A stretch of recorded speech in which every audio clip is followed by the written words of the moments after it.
Cette histoire a commencé il y a 4 ans lorsque je suis tombé sur cette image intitulée Buhanka du futur. Et nous avons commencé à la construire n'ayant qu'une seule image et vue sous un seul angle. Mais après 2 ans, nous avons finalement réussi à terminer la partie technique et au final, nous avons obtenu une véritable voiture électrique sur suspension pneumatique contrôlée par un joystick. Il ne restait plus qu'à finir l'extérieur, pensions-nous.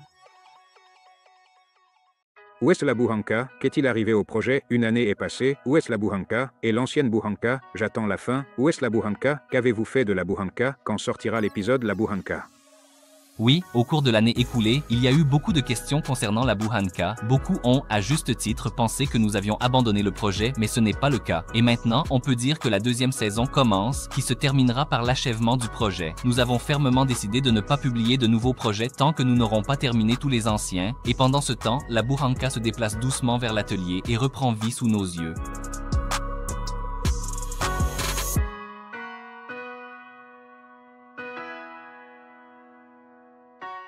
Donc, le dernier épisode sur la Buhanka est sorti il y a 1 an, puis nous avons disparu. Je pense qu'au fil de l'épisode d'aujourd'hui, il est devenu clair pourquoi il n'y a pas eu de nouveaux épisodes pendant si longtemps. En fait, dans le dernier épisode, nous avons recouvert les flancs avec du polycarbonate et nous nous sommes retrouvés face à la nécessité de recouvrir ce pare-brise et l'arrière qui sont incurvés. Cela semblait être une tâche extrêmement simple. Poser une feuille de polycarbonate, la plier ici et c'est tout. Mais ce n'est pas si simple. Si on fait comme ça, cette partie avant aura l'air très bon marché, comme sur le Cybertruck, une feuille droite qui a vraiment un aspect bas de gamme. C'est pourquoi nous avons compris qu'il fallait faire quelque chose de plus complexe, de sphérique, et c'est vraiment une tâche très difficile. C'est ce à quoi nous allons nous attaquer aujourd'hui.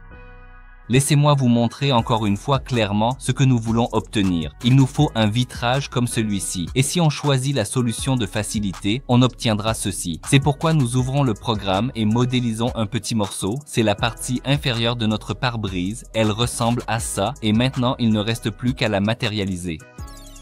Tout d'abord, à l'aide de la fraiseuse CNC, une machine-outil de haute précision, nous découpons de nombreux éléments individuels et complexes, comme ceux-ci, en les taillant méticuleusement dans des panneaux de MDF, un matériau composite en fibre de bois de densité moyenne, reconnu pour sa robustesse et sa facilité de découpe. Après plusieurs heures de travail et de découpe automatisée, nous avons notre tout premier kit de construction complet, qui s'assemble rapidement et avec une grande précision pour former l'ossature structurelle nécessaire, garantissant ainsi une base solide et stable pour la suite du projet.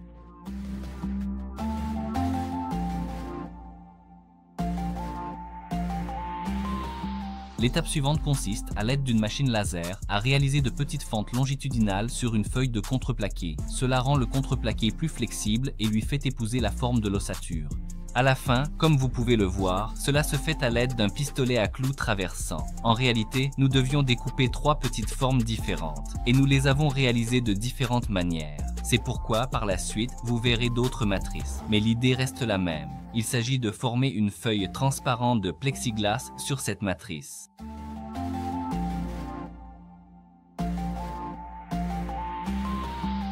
Nous avons scié un morceau de cette même feuille transparente. Nous mettons tous les ingrédients dans la voiture et partons à la rencontre de l'aventure.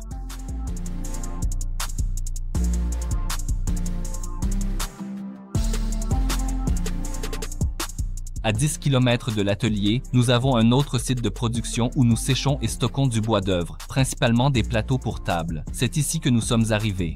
L'idée, nous avons fixé le plexiglas avec 2 tasseaux de chaque côté, placé cette pièce sur le chariot et l'avons envoyé dans notre chambre de séchage intelligente. C'est exactement ce que nous avons fait. Nous l'avons installé, fermé et avons commencé à chauffer jusqu'à la température souhaitée. Au final, pour le formage, il faut chauffer la pièce à 150 degrés, puis ouvrir rapidement la chambre, sortir la pièce incandescente du four, la placer sur le moule et lui donner la forme souhaitée. Comme ces temps me manquent. À l'époque, il nous semblait que c'était une tâche extrêmement simple et qu'en quelques jours, nous pourrions former toutes les pièces. Au final, pour chauffer correctement la pièce à 150 degrés, il a fallu plus de 8 heures. Et enfin, ce moment tant attendu est arrivé. Nous voyons la température tant convoitée de 150 degrés et nous nous préparons à ouvrir rapidement la chambre, sortir le plexiglas et obtenir la précieuse pièce. Je rappelle que tout cela est chauffé à 150 degrés et qu'une énorme quantité d'air chaud s'échappe de la chambre.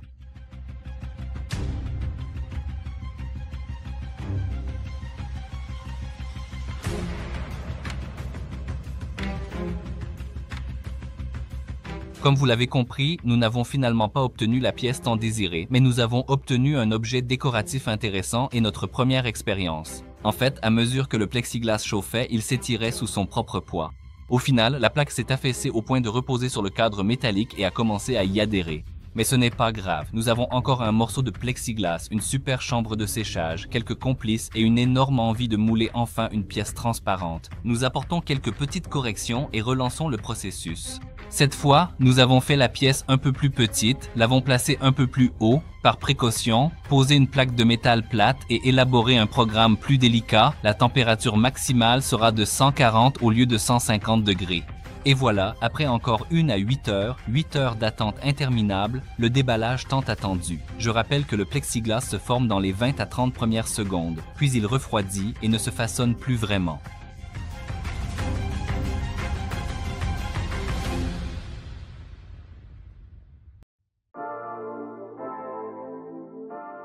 Au final, voilà ce que nous avons obtenu et pour être honnête, j'en suis vraiment satisfait. C'est le premier résultat réussi, cet élément sera placé juste ici, en bas du vitrage.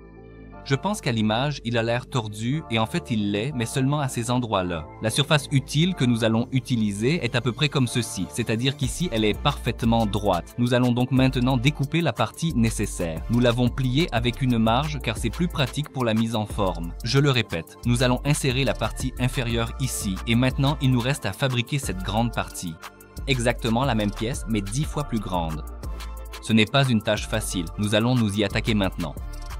Mais pendant que nous passons à la prochaine tâche avec une étoile, Andrei commence doucement à s'occuper de la première petite pièce. C'était d'ailleurs le plan initial. D'abord, parcourir tout le processus avec un petit élément pour s'assurer que tout fonctionne, puis seulement passer à la grande pièce. Ici, le processus est exactement le même. Nous modélisons la partie avant, créons une petite sphère et envoyons le fichier en production. Maintenant, nous devons usiner exactement la même partie avant de la voiture à taille réelle, à l'échelle 1 pour 1, et elle est tout simplement énorme. Même en tenant compte du fait que nous avons des machines CNC assez grandes, nous avons dû diviser ce modèle en 2 parties, mais nous allons tout expliquer dans l'ordre. Pendant que la CNC découpe pièce après pièce, je vais vous expliquer où nous avons disparu avec la Bukhanka. Personne ne contestera que mouler une pièce aussi énorme n'est pas la tâche la plus simple. Nous le comprenions et avons décidé de nous adresser directement à des professionnels. Nous avons longtemps cherché quelqu'un pour nous aider avec ce moulage, à condition que nous fabriquions et livrions nous-mêmes tous les moules. Nous avons appelé toutes les entreprises qui exercent ce type d'activité. Nous étions prêts à payer 3 fois le prix, mais il y en a qui ont accepté de réaliser le moulage. Voilà, on aurait pu croire que la chance nous souriait. Au final, nous avons envoyé le moule, puis nous avons attendu très longtemps. Nous comprenions leur situation, entre congés, maladies, promesses pour demain, et finalement, après quelques mois, ils nous ont refusé, disant que la pièce était trop compliquée. Mais en réalité, ces pseudo-spécialistes ont abîmé le moule et n'ont pas su l'admettre franchement. Bref, toute cette épopée a duré plus de 6 mois, et là, il est devenu évident qu'il faudrait tout faire nous-mêmes.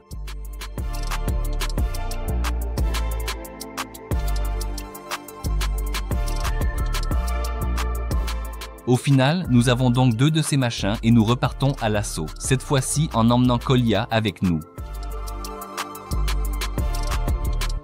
En fait, cette fois, nous devons effectuer à peu près la même opération, mais la feuille de plexiglas sera 10 fois plus grande et il est évident qu'elle ne rentrera pas dans la chambre de la même manière. C'est là que nous avons eu une nouvelle idée.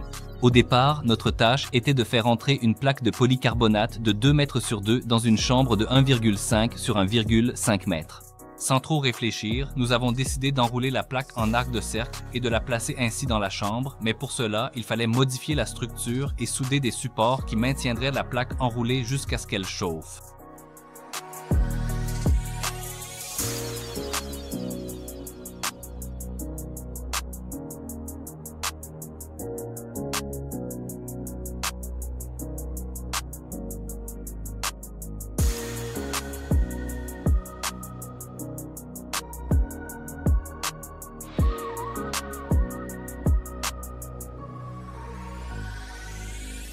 Au final, en quelques heures, nous avons soudé cette construction simple. 2 cadres entre lesquels sera placée la feuille de plexiglas enroulée. Voici le premier essai qui s'est globalement bien passé. Nous avons compris que la feuille pouvait se courber jusqu'à la valeur nécessaire. Il ne restait plus qu'à trouver comment la fixer. Nous avons d'abord décidé de faire un essai. En principe, le schéma nous a semblé fonctionnel et nous avons décidé de percer le plexiglas selon le plan établi. Nous faisons le marquage, nous perçons trou après trou.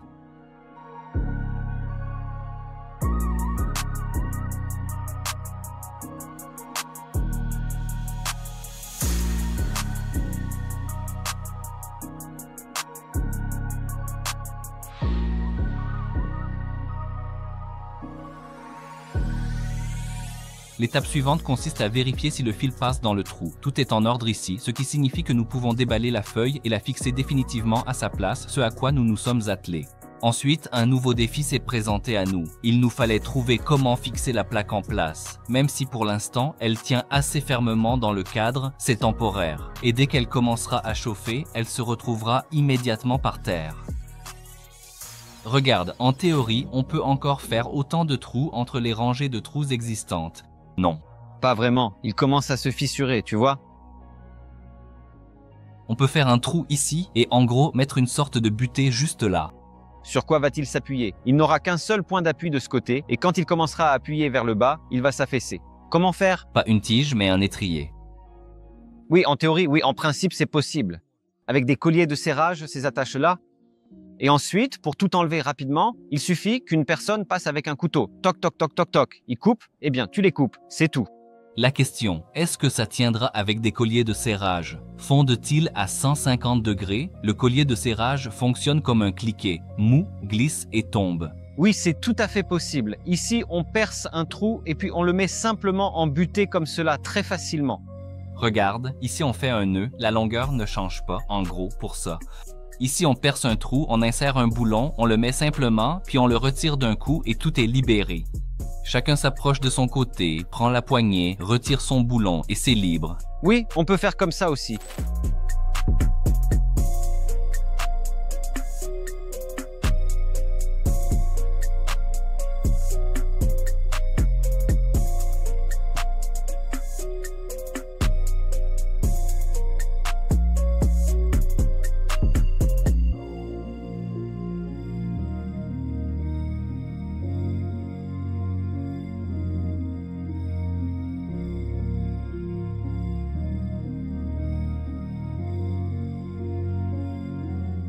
En cours de route, on s'est rendu compte que la méthode de fixation précédente ne nous convenait pas et là, sur le moment, on a rapidement trouvé une autre solution. Alors, quelle est l'idée en fait? Maintenant, il faut mettre ce truc dans le four pour chauffer le polycarbonate, ou plutôt c'est du plexiglas. Et en conséquence, pour l'instant, ça tient tout seul parce que c'est coincé entre ces montants. Mais quand ça va commencer à chauffer, ça va devenir plus souple, disons presque liquide, et donc ça va commencer à s'affaisser. Et ça va tomber vers le bas. Il faut donc qu'on trouve un moyen de le fixer pour qu'il ne tombe pas, et on a imaginé la fixation suivante. Mais il y avait aussi une exigence. Quand on la sortira du four bien chaude, on aura 5, 10, 15 secondes pour la retirer et la poser rapidement sur le moule. Donc, il fallait que ce soit un système de fixation rapide et rien de mieux sur le moment que cette pince que nous avons imaginée. C'est-à-dire que lorsque nous sortirons ce matériau chauffé, il va légèrement s'affaisser comme ceci et il sera fixé de cette manière. Autrement dit, 12 boulons ici remplacent chacun un trou. Et pour chaque boulon, nous mettrons une personne, c'est-à-dire qu'elle s'approche rapidement, prend la corde, la baisse un peu, retire le boulon et ensuite nous transportons le tout par ces mêmes poignées directement vers le moule. À quoi cela ressemblera-t-il en vrai? Nous ne le savons pas encore, mais vous le verrez très bientôt.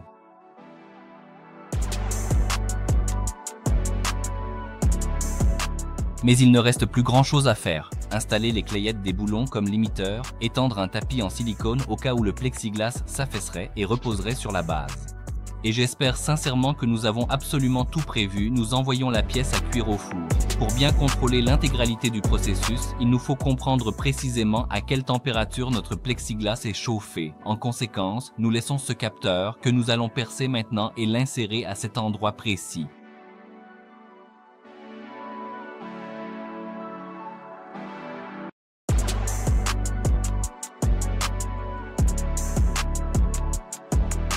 En réalité, toute cette préparation est nécessaire parce que ce n'est pas aussi simple qu'il n'y paraît. Aussi incroyable que cela puisse me paraître personnellement, je pense que ce n'est pas aussi simple qu'on le croit. Ce matériau, le plexiglas, absorbe l'humidité et en conséquence, si on le chauffe immédiatement à 150 degrés, l'humidité va s'échapper de façon active et cela se manifestera probablement par des taches ou des bulles. En somme, ce n'est pas la bonne méthode. La bonne méthode consiste à le chauffer à 80 degrés et à maintenir cette température pendant 1 heure pour permettre à toute l'humidité de s'évaporer tranquillement. Puis, après avoir maintenu à 80 degrés, on le chauffe à 150 degrés, on le sort et on le met en forme.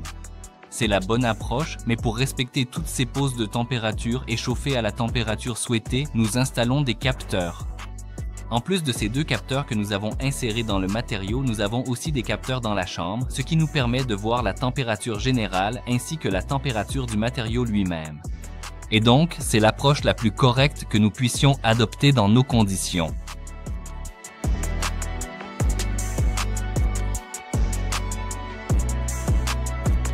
L'étape suivante consiste à chauffer le matériau par intervalles appropriés, avec des pauses, un maintien et ainsi de suite. Au final, cela prend plus de 8 heures, ce qui signifie que nous avons le temps de préparer la matrice. Comme vous vous en souvenez, la grande matrice principale se compose de 2 éléments. Il est maintenant nécessaire de les assembler parfaitement l'un à l'autre. Nous collons symboliquement la jonction avec du ruban adhésif, puis tendons un tissu sur la matrice. C'est un matériau de doublure afin de ne pas accentuer les défauts de la matrice. En théorie, le verre devrait ainsi être formé plus soigné.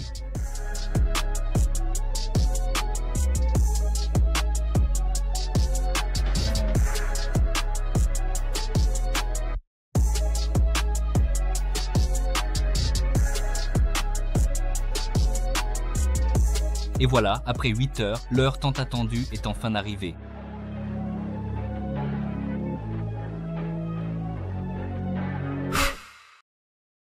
Je rappelle toute la séquence. Nous devons ouvrir très rapidement la porte à vide qui est fixée par de nombreux boulons. Ensuite, il faut rapidement écarter cette porte chauffée de 200 kg sur le côté. En même temps, il faut sortir le chariot sur lequel la pièce est fixée.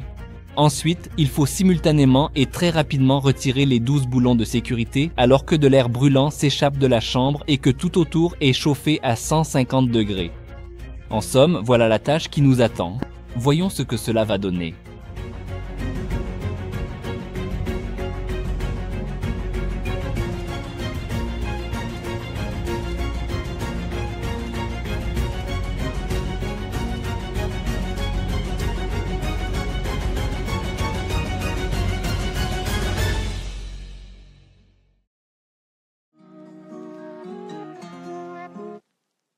Alors, une nouvelle expérience. À la place du verre, nous avons obtenu une sorte d'objet d'art. C'est dommage, c'est frustrant, mais en réalité, dans l'ensemble, tout va bien. Nous avons compris que nous pouvions chauffer une aussi grande plaque. Il est devenu évident qu'il fallait simplement la fixer différemment. Les endroits où nous avions passé le câble n'ont pas tenu, ils ont été tirés et se sont déchirés. En conséquence, elle est tombée et s'est déjà collée d'elle-même. En principe, il prend parfaitement la forme. C'est-à-dire qu'ici, il y a un morceau droit qui est resté sur le moule, il a pris la forme voulue avec une surface bien plane. Ce qui signifie qu'il suffit simplement de le fixer différemment, d'acheter une autre feuille de ce plexiglas qui n'est pas donnée, de la chauffer à nouveau dans ce mode et de l'étirer soigneusement et avec beaucoup de précaution.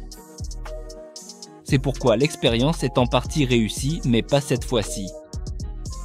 Et voilà, j'espère que la prochaine fois, tout ira bien pour nous.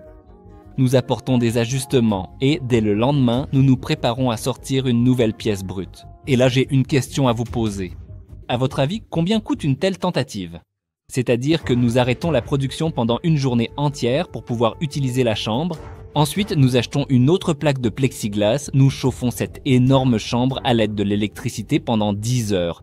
Puis, il faut organiser 12 ouvriers et 2 opérateurs pour effectuer le déchargement. Et donc, voici la question. À votre avis, combien cela coûte-t-il? En fait, j'ai même peur de faire le calcul. Je vous propose de discuter de ce point dans les commentaires.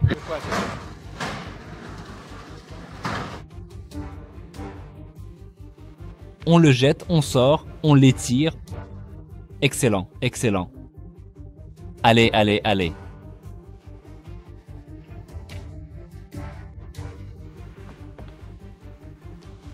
Voilà, rions. Oui, lissez-le doucement. Non, normal. Tout va bien. De quoi parles-tu? Feu. Et quel genre de feu y a-t-il dans tes mains? Foucaïte. Au fait, ça aurait pu être bien. Fais le tour complètement, Andriuka. Non, ce n'est absolument pas grave du tout. Il faudra impérativement ouvrir la porte, sans tarder, dès que possible, immédiatement.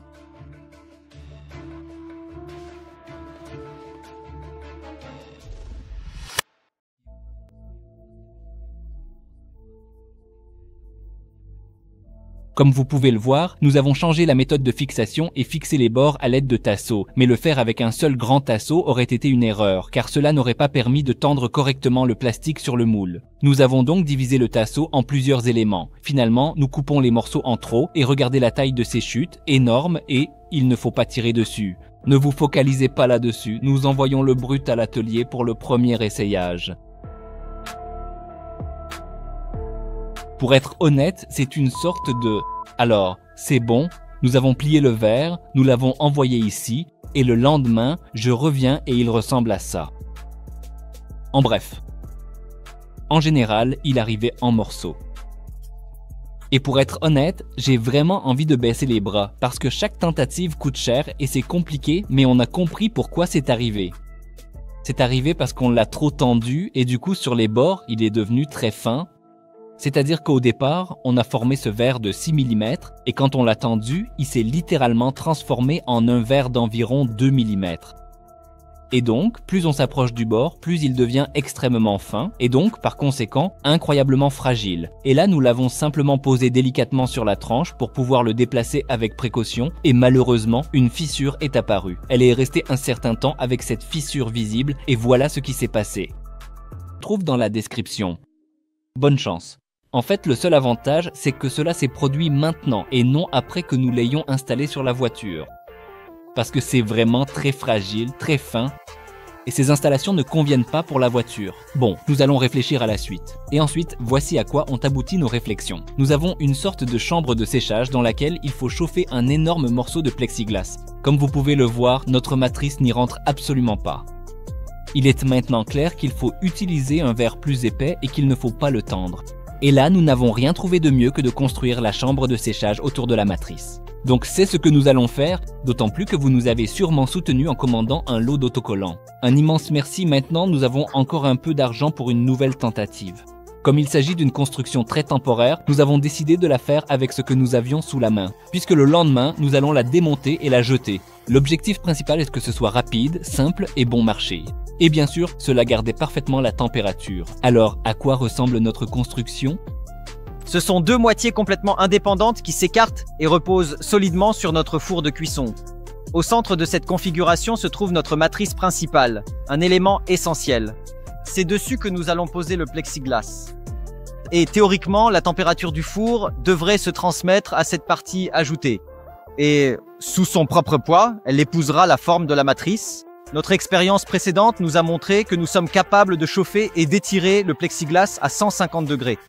Et cela nous suffit pour épouser la forme de notre matrice. Mais nous avons utilisé du plexiglas de 6 mm, nous l'avons étiré et à certains endroits il est devenu très fin, jusqu'à 4 voire 3 mm. Cette fois, nous allons utiliser du plexiglas de 8 mm, le chauffer un peu moins et essayer de conserver l'épaisseur. Mais ensuite, il ne reste plus qu'à lancer le processus et espérer que tout fonctionne. Alors, nous allons vérifier le résultat intermédiaire. La température du plexiglas, selon le capteur, est de 115 degrés. Voyons ce que nous avons obtenu. Alors, nous voyons que le plexiglas a commencé à prendre forme, mais les bords n'ont pas encore épousé la forme. Et voilà, après encore quelques heures, nous voyons la température requise sur les capteurs. À travers la fenêtre, on aperçoit le plexiglas formé. Et maintenant, nous devons rapidement retirer notre cadre en bois. Et si nécessaire, façonner la pièce à la main ou corriger quelque chose. Je rappelle que tout cela est chauffé à 150 degrés.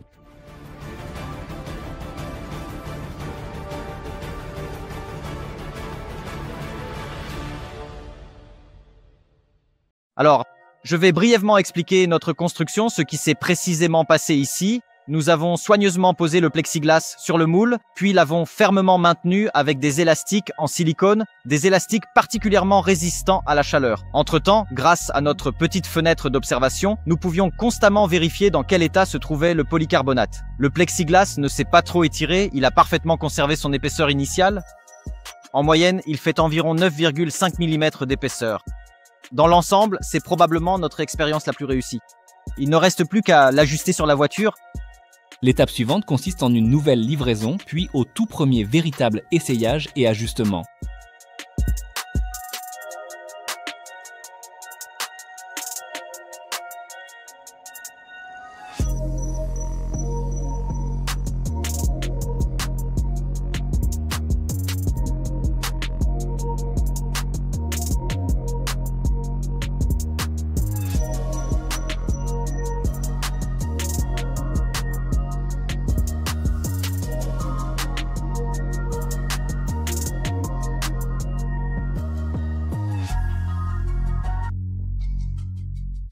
nous continuons à installer le pare-brise de notre fourgonnette.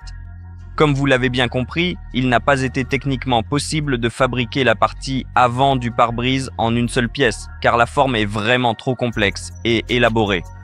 C'est pourquoi nous l'avons fabriqué en deux parties, c'est-à-dire que ceci est le pare-choc inférieur, pour ainsi dire. Et nous allons assembler ces pièces bord à bord. Nous allons rendre ce joint aussi discret que possible. Je ne sais pas encore avec quoi, ils n'ont pas encore décidé, on va boucher avec quelque chose, coller avec autre chose. Nous n'y avons pas encore réfléchi pour l'instant. Ensuite, il y aura un cache sur le réservoir. Ce cache sera installé pour arrondir toute cette forme. Et il y aura aussi un autre joint sur le toit. Là aussi, nous aurons un joint transparent et bien visible à peu près à cet endroit précis. Maintenant, dès que nous recevrons le polycarbonate spécialement conçu pour le toit, nous découperons la partie avant du véhicule avec soin pour assembler ces deux pièces importantes. Et la pièce avant du véhicule a été temporairement fixée avec des vis de toiture munies de petites rondelles en caoutchouc. Nous avons également placé une petite mousse souple sous le profilet métallique qui est censée imiter l'épaisseur de la colle. Ensuite, nous ne laisserons que de petits carrés pour servir d'espace pour la colle. Pour l'instant, nous allons découper. Après avoir collé, nous avons pris cette décision importante parce que tant que la colle n'aura pas complètement pris, la tôle avant sera maintenue fermement en place par les vis et la même petite mousse servira d'espaceur.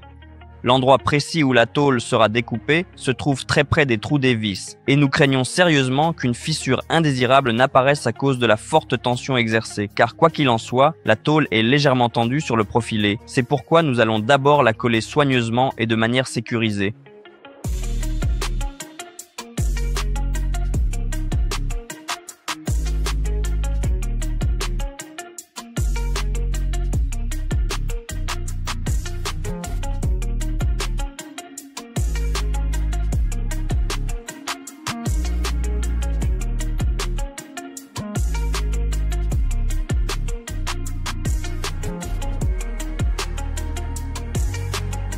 Nous savons comment coller correctement une vitre. On applique un primaire sur la vitre, puis sur la carrosserie du véhicule. Ensuite, on met la colle adéquate. On presse fermement la vitre contre la carrosserie. La colle s'écrase et ainsi la vitre est solidement collée. Mais ce n'est pas notre cas du tout. Très probablement, avec cette méthode, si nous faisons tout nous-mêmes, nous allons inévitablement tout coller partout, sans réussir à aligner correctement les trous pour les vis et la vitre avec la carrosserie du véhicule. Nous avons déjà appliqué le primaire sur les deux surfaces, puis posé la vitre à sa place. Ici, il y a un large espace visible entre la vitre et la carrosserie du véhicule. Et maintenant, à l'aide d'un tube à embout fin et précis, nous allons injecter de la colle spéciale dans ce joint d'étanchéité. Nous avons soigneusement et méticuleusement collé ce matériau en mousse afin que la colle ne soit absolument pas poussée vers la face avant de la vitre et pour éviter qu'elle ne ressorte de l'autre côté, nous avons une barrière protectrice sous la forme d'un matériau en mousse.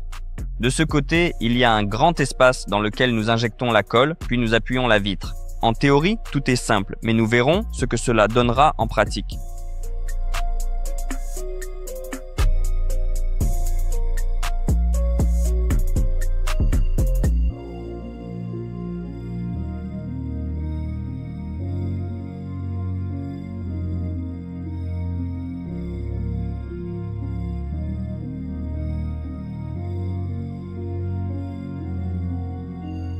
Et enfin, après 6 mois, oui, nous avons vraiment mis 6 mois à fabriquer cette vitre. Elle est prête, collée, et elle nous convient parfaitement. Elle est solide, épaisse, bref, c'est exactement ce que nous voulions. Nous sommes très satisfaits et nous avons aussi terminé le vitrage arrière. Tout a été ajusté, nous allons vous montrer ça. Nous avons également courbé la partie supérieure et inférieure. Au centre, nous avons une feuille droite et ici, il y aura de petites jonctions discrètes. Il ne reste plus qu'à la coller et la recouvrir d'un film. J'ai une question. Nous cherchons un film miroir transparent. Peut-être que certains d'entre vous travaillent avec ce type de film ou savent lequel conviendrait le mieux. Écrivez-le en commentaire ou par mail. L'adresse est dans la description.